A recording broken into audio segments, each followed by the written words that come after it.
In today's video, I'm going to teach you how to edit a Substack post. Whether you're a seasoned Substack user or just getting started, being able to efficiently edit your posts is an essential skill for maintaining and improving your content.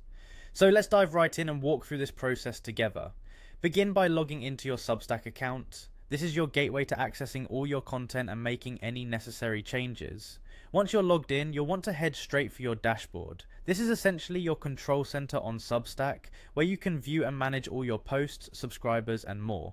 From your dashboard, look towards the top of the page. You'll notice a tab labeled Posts. Go ahead and click on that. This will direct you to a list of all your past posts, both published and drafts, organized for easy access. Now carefully scan through this list to find the specific post you want to edit. It might be a published piece that needs updates or a draft that's still in progress. Once you've located the post, you have a couple of options. You can either click on the three dots conveniently placed next to the post title and select Edit from the drop-down menu that appears, or you can simply click directly on the post itself. If you choose the latter approach, you'll see an Edit button positioned at the top of the post page. Once you enter the editor, you're in the right place to make your desired changes.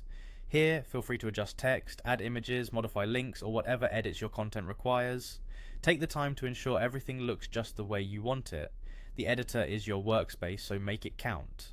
After you've made all your edits, it's crucial to save your changes. If your post was already published, you'll do this by clicking on Update. On the other hand, if you're working with a draft, you'll want to click Publish to take it live.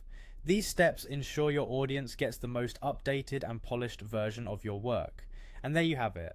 Editing a Substack post is straightforward once you know where everything is. Regularly reviewing and updating your posts can significantly enhance their quality and keep your audience engaged with fresh content. So take your time with each post and remember, practice makes perfect.